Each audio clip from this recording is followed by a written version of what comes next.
doing it. You supposed to be happy you sitting there with Kid L. Why you mad? The Kid L podcast. Come on, rock and rolling. Taaji is in the building all the way from Flint. Yeah. What's happening, girl? What's up? I'm chilling. Like how you just said my name though. You know what? I like how you said it. Oh, do I have a good accent with it? Yeah, say it again. Taaji. Yeah. Foreign. Because I'm Arabic, so it's like I know how to. That's my Muslim name. Really? My Muslim name is Taj, but I made my rapper name to become Taaji. Oh, cool. Then when were you always Muslim? No, I became Muslim in like 2015. Oh, what happened? Yeah. Well, I read a lot, and my community is Muslims, but like I don't never just change my religion or anything because of what somebody else is. So of course I did get locked up for the first time. And that's when I really sat down and read the Quran, and it just made more sense to me, gave me peace. It made me think different, and I don't stress as much. Is it because of the practices that they teach you to help? Yeah, the practices as well, but then like in the book, it basically guides you. It's a way of life. Yes. So it's like, now when I read it, I know how to navigate through life, and I know wherever it's gonna come, or it's coming, go come. The only part that's hard probably about it is the you can't eat certain foods anymore, right? Yeah, I ain't ate pork since 2015. And to be honest, I probably slipped up because like it's a lot of candy and stuff like that, They use pork casing? Yeah, the gelatin and stuff. So I got a little code on my phone now where I scan stuff to see if it's like gelatin and stuff in there. What's the app called? Just food scan. They got all type of QR scans, food grocery scans, cool. and stuff like that. But my favorite one is the Halal scan. Halal scan? Yeah, because if you like scan the food or something, it don't. It tells you if it's halal or not? Yeah. Wow, that's really cool. Yeah. So do you have to scan everything you buy? Yeah, but that's why I'm just sticking with the same thing I buy. Yeah. Every time. What's the grocery list every time? Chicken, eggs, salad. I eat a lot of salad and stuff. Steak, I like seafood. Isn't it cool how restaurants are incorporating halal meats now? Yes, I love that. And I just found that like I'm about to do a juice diet, so I just found this juicer place in Flint, made by owned by a Muslim. So cool. I've been tapping in with all my stores that's allowed. Sure. What was your life like growing up in Flint? My kid age, it was really fun. I ran the streets though. I ain't had to, but I did. I'm the only girl, 4 brothers, so I was rough. It was really my way all the time. Were you like the leader of the pack? Yeah. I was the only girl, so it was like I had my way. Everything. Damn. And so it's like I'm learning it now that I can't have my way with everything, but the Quran really helped me with that. Because I used to be, it had to be my way. Like a control freak? Yeah. Yeah. Yeah, I had to get rid of that too. Like when you have to start working with other people, you're like, I can't do everything. Yeah. You have to like let people do what they're proficient at. Mm-hmm. What was the first career? Like what you said you were in the streets, so I'm assuming that you kind of had to make a living from street entrepreneurship. Yeah. I dabbled with a bunch of different narcotics. Talk about it now because I already did my time for all that stuff. But just made my own ways to get it. I ain't had to go see no doctors and none stuff like that. You were making your own stuff? Yeah. How'd you figure that out? Like make my own formula papers, not the actual stuff. Oh, the prescription. You know what I'm saying? Yeah, I ain't pressing nothing now. But yeah, I ain't had to go see no doctor. So you were able to print your own prescriptions and like go to the doctor and like get whatever you needed? Mm-hmm. How, man? Yeah, it's the sauce that I would have to keep with me. But it's, it'd be right in people's face. But, they didn't crack down on it. I ain't did too much time for it. I'm straight on it. Was that the time you're speaking of when you had to go away? No, that was one of my first times I did. So the first time that you went away was because of the prescriptions? It was for the prescriptions, yeah. How'd they catch you? What'd they do? Like, was it... Somebody told on me. One of the clients? She was really a worker, but you know what I'm saying? But she knew what it was. How'd they get you? Did they meet you at the pharmacy? She went to try to go get her own stuff. I don't know if we can cuss on here. We can cuss on here? Yeah. Yeah, she went to go try to get her own shit and at her real doctors, try to go get her own shit, and they like, you just got whoopty whoop. And she like, no, I didn't. And it went from there. And yeah, that's how I got. But how did that? What was the sting on you? Did they meet you? They was letting me build my case. They was letting me freely in and out until a couple years later. Did they call you and tell you like, hey, you have to turn yourself in, or did they pull up on you? No, I went in and went out with handcuffs. You went in the pharmacy and it was a sting operation. Mm-hmm. Damn. And I had to just plead to it because I ain't about to. They wanted the doctors to come, nurses, pharmacists, and all that type of stuff. I'm Did like, you have like weird senses when you went in I that do, day? yeah, That pharmacy? yeah, I do. Like, it's crazy. Like, I have a gut feeling when something ain't right, and I knew it though. But When you were walking in the pharmacy, you had a feeling like something's not right. Because I today? look at people. You know what I'm saying? My eyes go to the certain places or the things that I know I'm supposed to look at, and it was just looking weird. Y'all already told me my order was ready while I'm still in here waiting. Damn. Yeah, so And then what'd they say? Did they just tell you to put your hands behind your back like immediately? Or yeah, like, they asked me, they asked my government name. They asked me who I am. And you should have lied, man. Nah, see, I already got a one of those on my. See, that's what I'm saying. Like, I just like to get money, and I bet you. but like what's the easiest way? I don't want to hurt nobody. Want nobody else get in no trouble. I wonder if when you walked in, you detected just by looking at certain people that they were not dressed like how they look like they should be dressed. Is that part of it? Like if a cop is dressed a certain way, like that dude doesn't look right. Like, yeah. That's just like when I go into like Walmarts and stuff like that. The floor walkers, like y'all look very weird. You know what I'm saying? Yeah. I get to following them. And I don't even be in there shoplifting at all. I just hate this. Like, y'all just so obvious. Yeah, the floor walkers at Walmart are crazy because I know that they're workers. Like I can literally just look at they have a walkie-talkie in their back sometimes, but they're pretending they're a customer and shit. They follow me around sometimes. Yeah. I'm always like, what the fuck? Like, yeah, they go make themselves known. I sit outside waiting for somebody and watch a man get out the car, go in, go back out with the other worker that worked there. Knew they was in cahoots. do you think there's any racism that gets played at Walmart with floor walkers? Like, do you think they follow certain races or like? Nuh-uh. I done seen them follow all race. Oh, okay. Muslims too, like actual Saudi Arabian looking, Muslims. And I done saw that. What was the plea for the first offense? Like when you had to get locked up, like what they tell you they wanted to do? Well, I had to tell them that I was taking what I was getting. Oh, okay. You know what I'm saying? So I took that plea to I did 90 days in jail, drug court. What county did they put you in? Genesee County. And we only got one female pod. All the other floors full of all male. Was it tough inside? Was it like a hard time or was it easy? No.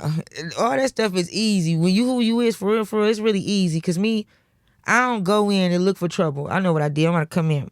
I'm about to kind of operate the same way, but I kind of take a liking to, the deputies and stuff like that because that's my way of learning how to play certain stuff when it's time to have my way in there, Right. So that's how I got through prison, though. So when you got out the first time, what was like your new like thought process? Like, did you think like, okay, I have to change my life a little bit, or like, how did you think? Hell no, I got back to it. The same thing. Same thing. Got back to it. Different cities, different states. Damn, son. Yeah. How long did it last before it didn't like work out again? Shit, like 2016, I did a year county time, 6 months tether. 2017, I caught another case. Is it all the same thing? Like just a smart scheme that you had? Caught another case. And then while I was still on drug court, so I got, they violated me on my probation. And that's when I went to prison. Okay, so it was the same kind of idea of what they were charging you for, but because you violated probation, they give you real time, like prison time? Yeah, because like the judge told me, he said, you really a brilliant person. He said, but you done gave us 10 years of, time, papers, tether and everything, that's how they call it. You could have went and been a real doctor instead of a street, pharmacist or whatever. And he still gave me the less time. I had 4 years with a year credit and ended up doing the rest and got out in 2020. Damn. So which time was it where you converted? 2015 in the county. Yep, in the county. Did somebody convince you, or did you just say? No, how... I read a lot, and then I'm just like one day I'm like I'm just gonna go to Juma. We got Juma classes on Monday, Wednesdays, and Fridays in the county. And Umi, that's my Muslim mother, her name's Sadia. She was just so lovable and knowledgeable and stuff like that. And any questions I needed answered, she answered it for me. And it just made sense. Like from everything, from the holidays and everything, you know what I'm saying? And it's just like, I feel like that was for me. What was her name again? Sadia. Sadia. How long was she in for? No, she wasn't an inmate. She just came in. They let, people come in and do classes, run classes. Because usually I hear like it's always like self-created within the prisons where it's like there's somebody that's leading it, but they're inmates too. So it was just like no, that's in the county. I wasn't even in the I wasn't in prison yet. Yo, it's your boy Kid L. If you're an artist, entertainer, or have a brand that needs more motion, then check out the Artist X strategy. You can receive one-on-one coaching with real entertainment and business moguls. They'll help you navigate through the hurricane of the entertainment industry. You can also receive music and social media analysis. Through algorithm checks, we can help you identify and fix your weaknesses. Networking opportunities are also available. Message Kid L Video on Instagram for more info. So, obviously, I know that bowing to the sun is an important thing at certain times of the day, right? Yeah. Is this something you still practice to this day? During Ramadan, I do. Alhamdulillah and stuff a lot. I don't hit all five prayers like I should. But my intentions is pure. What was the hardest parts to let go of when converting, like from regular day life to being Muslim? To be honest, I can't really say because, like, I should be doing everything gets in a book. So it's like, no sin is bigger than the other. But one thing I don't do is eat pork at all. But sometimes I be wanting to wrap up and stuff, You can't smoke anymore, right? Right. Or drink, right? My point exactly. Damn. Stuff a lot. And yeah. And I do both. Oh, you didn't stop? No. Well, look, man, the way I look at it is like everybody's doing, like Christians and Catholics and everybody's doing something off the books a little bit. Nobody's living it. But nobody's perfect. And again, and that's, like I said, the Quran made me look at that because, like, my auntie, my mama used to see me at church. I used to go to sleep in Sunday services.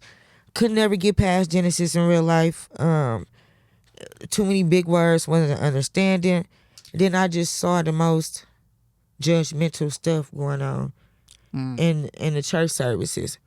And I'm looking like, just me who I am, because I'm real, I'm like, that don't fit right with me. You know what I'm saying?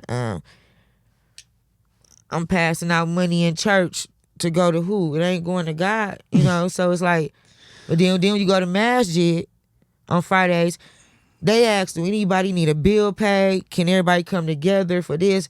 Like, it's peaceful. They try to find ways to, and nobody judging, you know.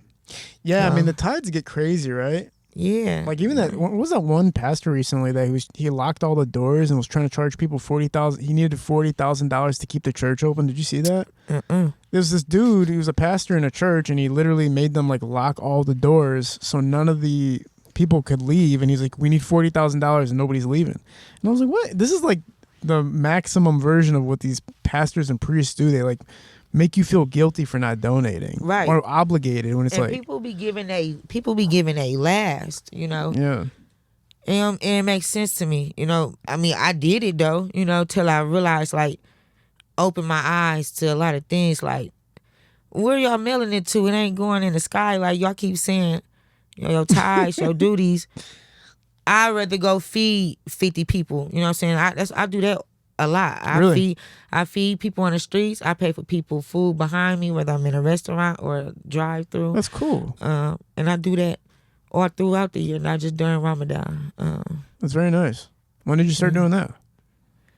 When I got out the county, when I first got into it, for real, and I never stopped. Even when I moved to Atlanta, I did it for people down there and stuff like that. Yeah, so you're just walking the earth blessing people.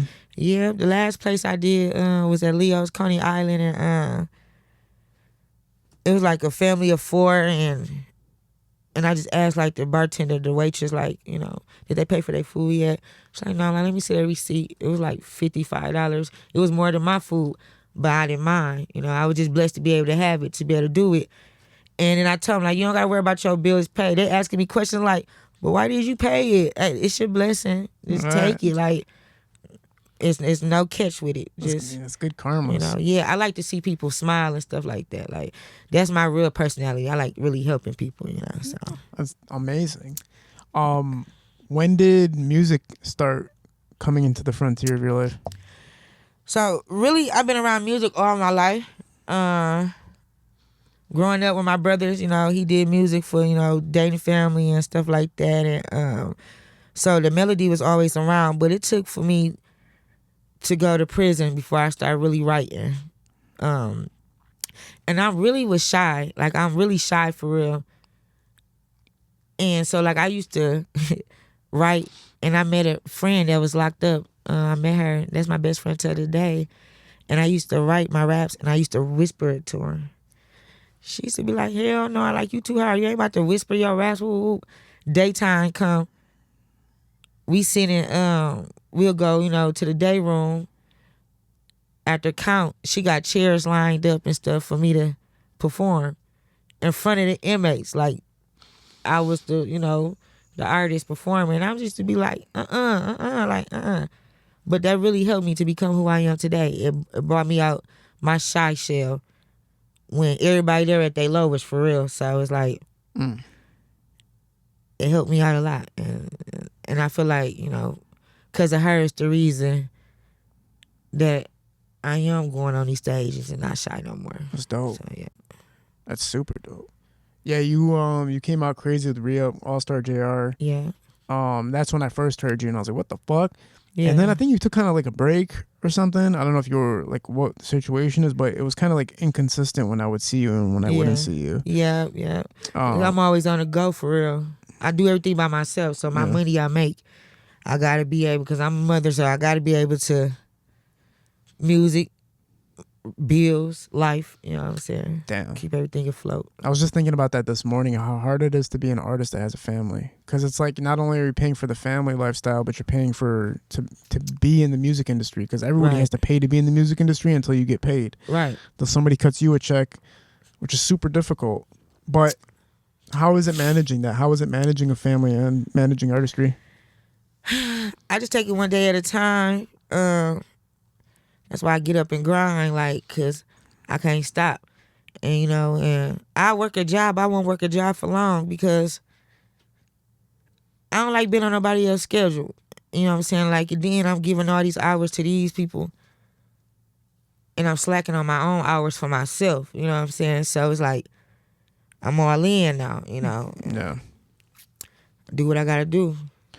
When we're talking about the Flint music scene, you know, there's a handful of artists. One of your homegirls was just on here. Yeah. But also J. Renee too is another girl that's been working her ass off in the Flint scene. But it's a handful of women, right? Do you feel it's competitive, or do you feel like everybody's kind of communicating and networking? I feel like, and see how I look at things, I bring out everybody's point of view, because everybody got a life going on. You know what I'm saying? Then we got a lot of female rappers. Everybody can't support everybody like we can, because you could be having a show this day, a person can have a show this day, you know. But it get competitive sometimes, you know. But I stay out of that. Like, I'm mutual with everybody. Like, I don't get into all that, you know what I'm saying? Because it don't be worth it. Like, I'm big on unity. We can come together. Let's put everybody on, just like the dudes did it. Yeah. You know what I'm saying? Because all the fellas out there, man, it's like I'm always saying, like, there's a handful of Flint rappers. Yeah. But they're all like chilling. Like, they're all doing pretty damn good. Yeah. Like, I don't know how many rappers we don't know about, Mm-hmm. but I don't feel like there's that many. I feel like there was a handful of them and most of them made it. Unless I'm tripping. Yeah. No. It's like everybody making it. Yeah. My motto is everybody go get their time to shine. You know what I'm saying? Like, I really don't know nobody, no rapper that really from Flint that don't got no motion. It's crazy. You know, and that's just on some for real stuff. Like, everybody really got motion up there. Whatever they got to do, they doing it, and they, you know what I'm saying, they trying. Man, what was that one dude's name that said he was from Flint that came on my podcast and said that everybody is like him? Something Money. God damn, what was his name? I think I saw that interview, but I ain't know him. You never seen him in your life? Only time I saw him was on your podcast. Yeah. A lot of people were sharing this stuff. That's what made me It got 2.5 million views on social media. you know, you say certain stuff, you get them views. And that's why I be like, that's why I'm not really too much in the limelight, because I'm like laid back. You know what I'm saying? Like, I don't like to do my own thing, find my own ways. Yeah. You know what I'm saying? So it's like, Did you get a chance to work with Rio yet? no, but my cousin, he was around before he, before he blew up, for sure. He was around. My brother did beats for him, who I said, one of my brothers, back before he, blew up. So he definitely was around. Well, I ain't get to do no music with him. I want to though. You work with Crispy? Or Yeah, actually we just did a song. BMCB Chuck, Crispy Life called Closed Doors. I'm on it too. Cool. Yeah, that just dropped like a couple weeks ago. I remember Crispy made like a post like a week ago saying like he had some tape with all these artists on it, but he can't drop it or something like that. Yeah, I saw that too. Yeah, I saw it. Do you know anything about that? Like, what's the details behind it? Nope, I don't really too much know about it. I just know it's just a lot of subliminal posts going back and forth, through the Flint artists right now. Like I say, I stay out of it. Stay out the You know what I'm mix, saying? right? Because it's a distraction for me. I'm trying to go forward. You know what I'm saying? I get on there, I will get distracted. I tap in, but like I don't feed on it and follow up on it. Yeah, that's the best way to be, right? Working with Detroit, how has it been? Is it easy to collaborate? Is it easy to network out here? Yeah, it really is. Like when I first came home from prison and stuff, mainly all my shows was down in Detroit. I did some at the Sting. What was that? The Sting. Not Truth. There's a couple other little strip clubs I did. Tapped in. I'm in people group chats down here. Crowd Freak. Man. Tapped in with Crowd Freak. Crowd Freak's amazing, right? Yeah. I even performed on the Henny's and Hamburgers. Oh, cool. Shout out to them. Crowd Freak's amazing. It's like every upcoming artist just gets to network constantly, perform constantly, create constantly, right? Yeah. Yeah, it's dope, and what's so crazy is I went to a lot of those events by myself. Like, Really? prison taught me how to do things by myself. Before I went to prison, I was always around people. Went to prison and had not really had to be by myself, but I don't reach out to nobody, you know what I'm saying? Made my own way in there. My mama held me down. What part of prison do you think helped you learn to be solo? Just sitting back thinking about all the people that like I helped and, fed and put in good positions, not tap in with me. You know what I'm saying? Y'all know where I'm at. You know what I'm saying? There's only one female prison in Michigan. Y'all know where I'm at. Nobody hit you up?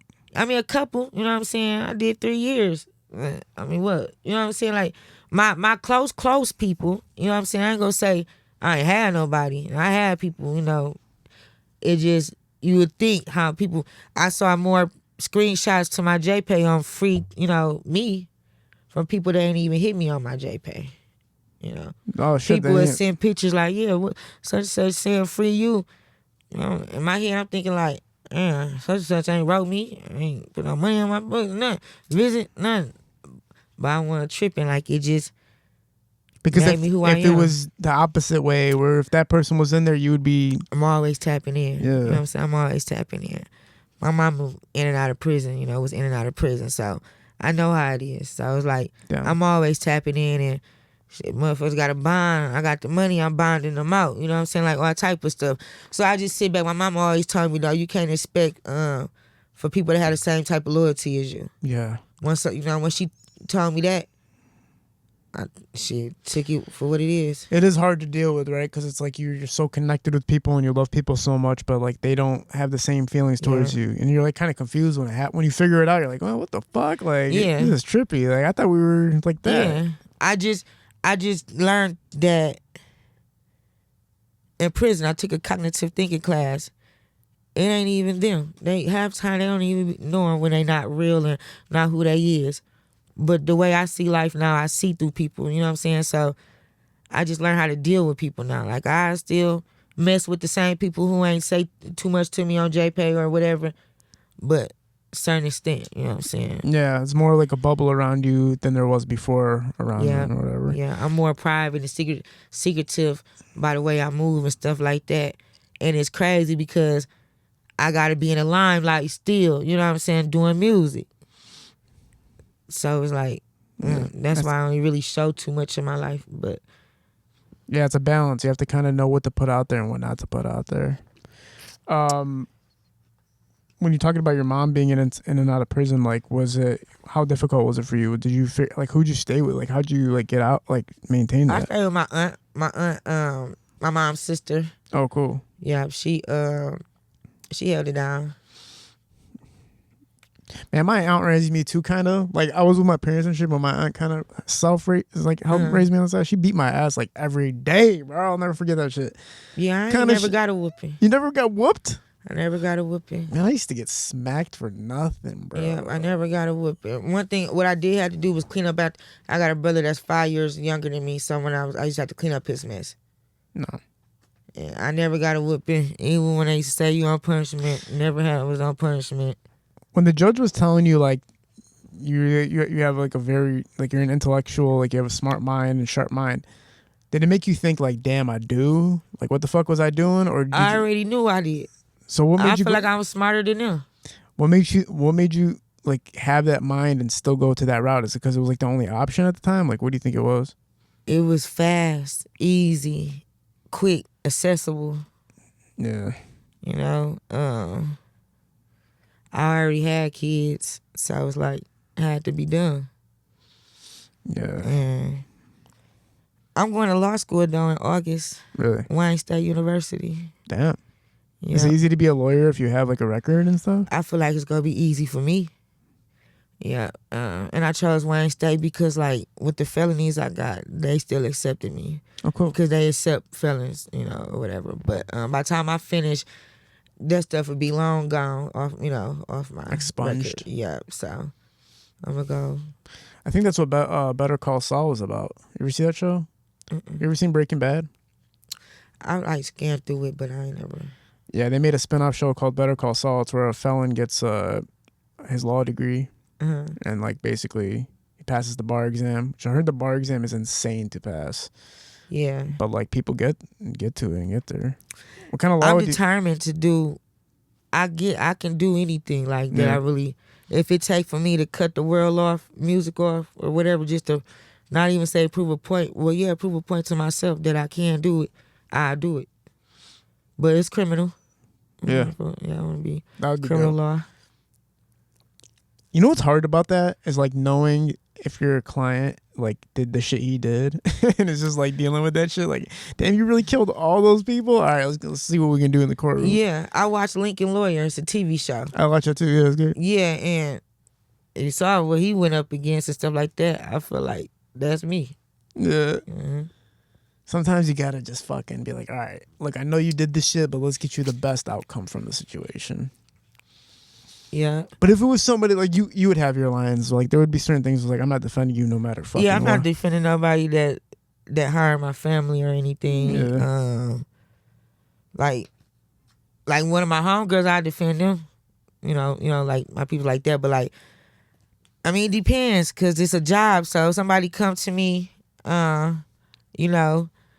with the worst case of murder or whatever, my retainer fee gonna be high for sure. So if you ain't got it, it don't even matter.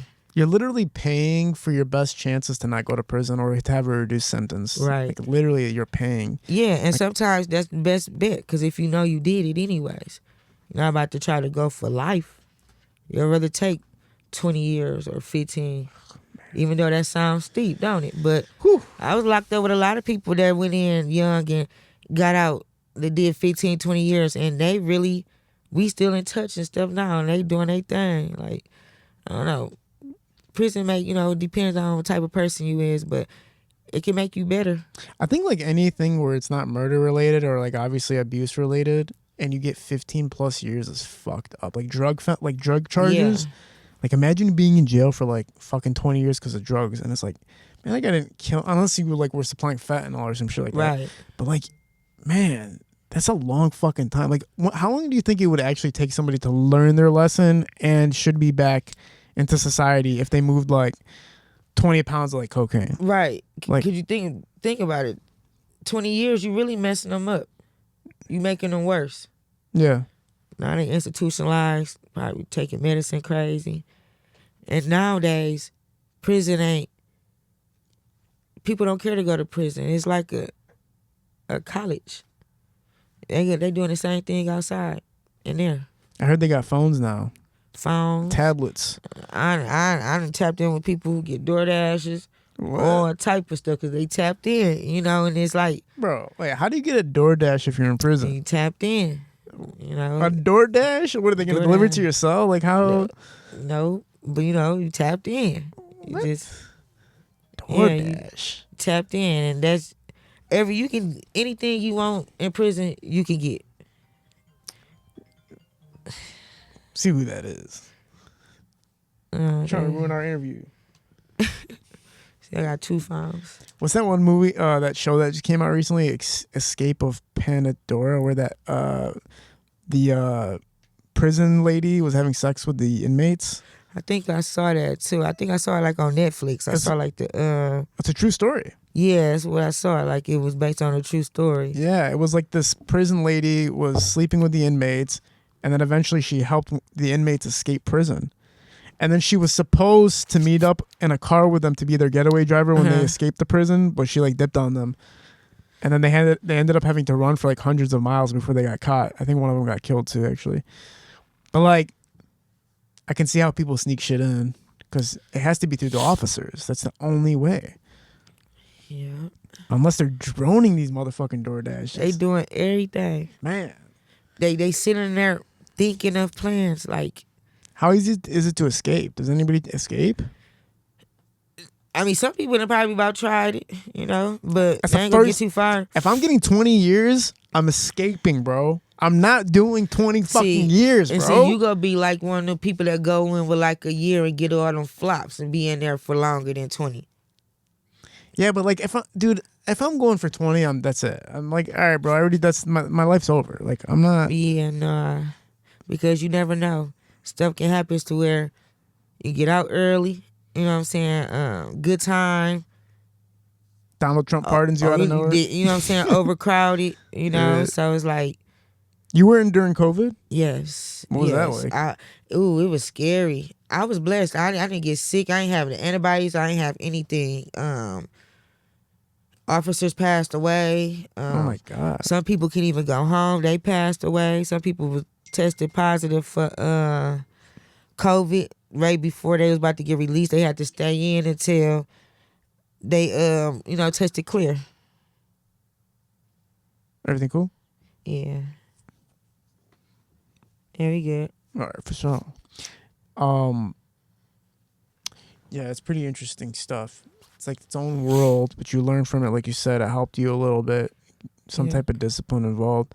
Now, when it comes down to attacking, I'm sure artistry is your main concern right now, right? Yeah. To help flourish that. Could you go? Want to come through? You coming in?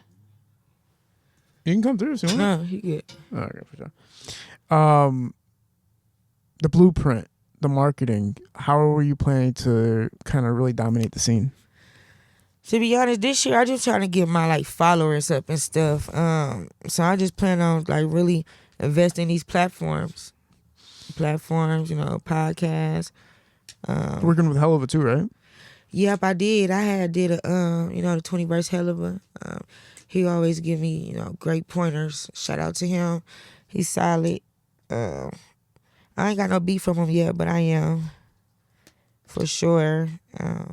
I got stuff that I want him to remake for sure. I got a couple fire songs that I'm gonna have him remake. Cool. Yeah. You said you did you mentioned something about being connected with the BMF network. When I was in Atlanta, I stayed in Atlanta. When I got out of parole, I moved to Georgia to hit the music scene. I was at showcases where I was tapped in with them, and I performed for them. That's dope. We did a couple, podcasts and stuff together. I performed on the Atrium.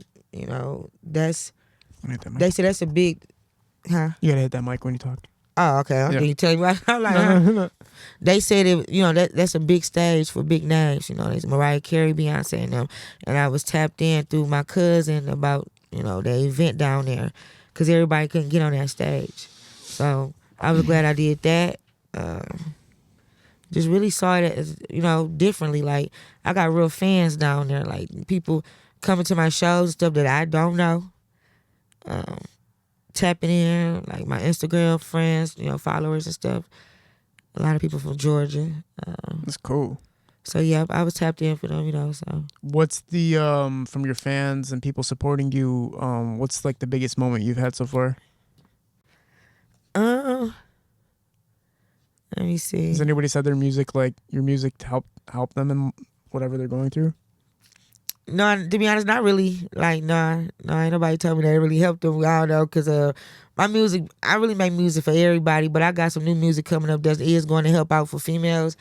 But, like, people just like my original, I'm not trying to be like nobody else. They like the type of music I make, they vibe out with it. Yeah, you have like a bossy, aggressive flow, which is very dope, which I like a lot. And then it's like your presence and your energy, it's like it all comes together. It's just about consistency is the only thing. Yeah, and like Helliver told me too. He like, I just need to be seen. He like, longevity. Like, you got longevity for sure. You just need to be seen. Yeah. And I get that. You know what I'm saying? But it's like, I'm doing it all by myself. Yes. So it's just gonna take longer. But I ain't gonna say I ain't gonna get there, because I'm coming. It's just going to take me a little bit longer because I'm doing it by myself. Yeah. Footwork and my own stuff. Yeah, it's dope as fuck. Because it's like, then you get to own it, right? Like, even though it takes longer, it's like you did the hard work and you went through the grind, right? Yeah. As far as female rappers from the city, from Flint to Detroit, is there anybody that you do look at and kind of respect the grind and how far they came? It's so many female rappers. Man, I look at all their growth. They all tell me about my growth, but I look at all their growth. And it's crazy to see that people, like, they told me, like, they look up to me, but really in my head, I'm looking like, damn, I'm looking up to y'all. So it give me, the energy to keep going. But, like, shout out to J. Renee. She definitely doing her thing. Taaji. Day.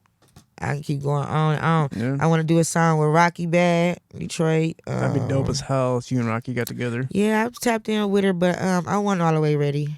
I am now, though. You and Rocky would go crazy together. Yeah, we will. We will. Our chemistry, for sure. Yes. I love her. So, yeah, I want to do something with her.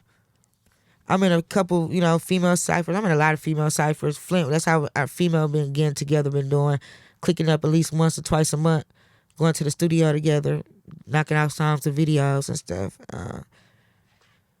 Yeah, there's too many female rappers.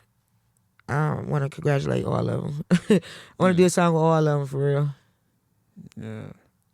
When Taaji was on here, she was talking about Prime, the restaurant, or the bar or lounge. Is that still, she said it's like the most popping spot in Flint. It is. I've been there once. You went once? Yeah, I don't really go out unless see, when I knew I was going to become an artist, I moved like an artist. I ain't going out to all events, especially in my small city, because who going to pay to see me when it's time to pay to see me? Yeah, it's facts. People be in the club every weekend throughout the week. When I pop out, people, be on me like, damn, you ain't been out. And I like that. Yeah. The show, like, I be put up. Can't be too accessible as an artist. That part, yeah. And plus, you don't want to be out there too much anyway. It shit gets like a headache. It is, especially as a female. Yeah. Everywhere you go, people know me. You know what I'm saying? A lot of people started knowing me from off me walking the dude on the leash. So it's like, Oh yeah, I was gonna get into I that. got that even when I moved to Georgia. Like, you the girl from Michigan. What made you walk a dude on a leash? It's a song I made, and one of my homies, Thirsty, Oh my, he his name's Thirsty. yeah, he like, man, you should walk a dude on a leash. I'm like, fuck, that sound. I had met this dude, Dre Hughes, I know Drake. at one of my homegirl house that I met that was locked up. You know what I'm saying? She a white girl or whatever. And he was over there. He was turned in. This was back in 2020, 21. He like, yeah, I should be your hype man. I'm like, nah, you know, whatever. But I got his number, kept him in mind. I'm like, he's gonna be good for something. Then days later, Thirsty asked me about walking a dude on a leash. I wrote a message to him so many different ways, kept erasing it. I'm like, how do you ask somebody to walk him on a leash? And he said, yeah.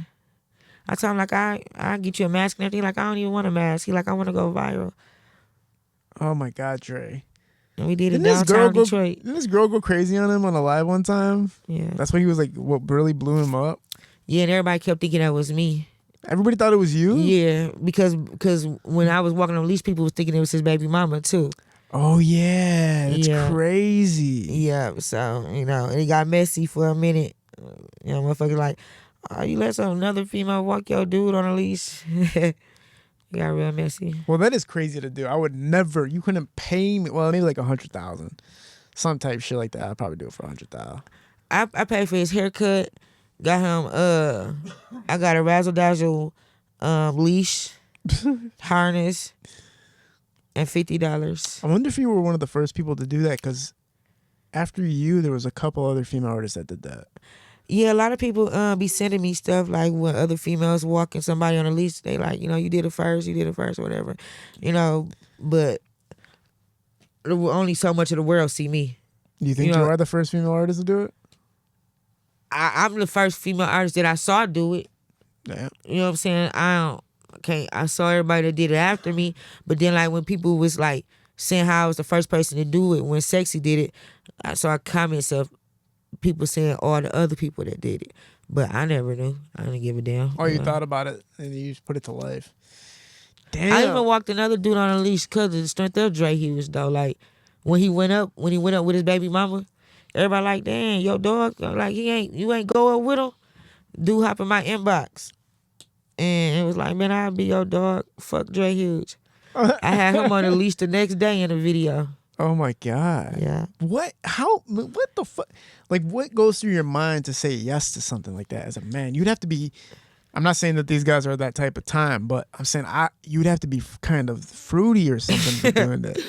They look at it as like, I mean, you gotta think, an actor. Yeah. The acting. But that means that the woman is dominating you. That's how bad she's dominating you, that she has you on a leash, son. Yeah. Oh, my God. Maybe KD. Yeah, KD was like, all right, Al, I need you to... Cash Doll was like, I need you on a leash. I'm like, yeah, fuck it. Yeah. Call it a day. Yeah. I'll probably do it. I want to do a song with her, too. You want to song Cash Doll? I want to do a song with her, too. It's this song I got that I feel like she should be on. It's called Designer Anonymous. Did you make it already? Yeah, I already made it, yeah. You have an open verse on it? Nope. I mean, it ain't shit for me to get an open verse on it. Yeah, okay. You know what I'm saying? I'm putting on a remix. Let's see what I can do. Let's see what strings I can pull. Cash Doll, you hear this? Tap in. Designer Anonymous. I got you. Taaji. Is there anything else that you're working on outside of music that people can tap into? Nope. Just really music. Dropping visuals. I got like 5 visuals about to drop. When's the dates for them? Do you have anything planned? No, because I'm doing like a blowout. I'm dropping a mixtape with 27 songs on it. Yeah. I'm dropping a mixtape with 27 songs on it. And then I'm going to drop an EP. And then I'm dropping like I'm going to do an album for the end of the year. Cool. Everything I'm dropping going to be before the end of the year. For sure. Well, I appreciate you doing this. Appreciate you pulling up on us. Yeah, if there's anything else that we can talk about, let me know. Otherwise, is there anything else? Good. Ready to go kill this mic? Yeah. We're gonna go do the one mic. Yeah. We're at Parallel Sound Studio, Hollow Visual Studios Productions. We're out. Peace. This episode was brought to you by Kid L Productions. For music video, photography, event video, video production, consulting, and more.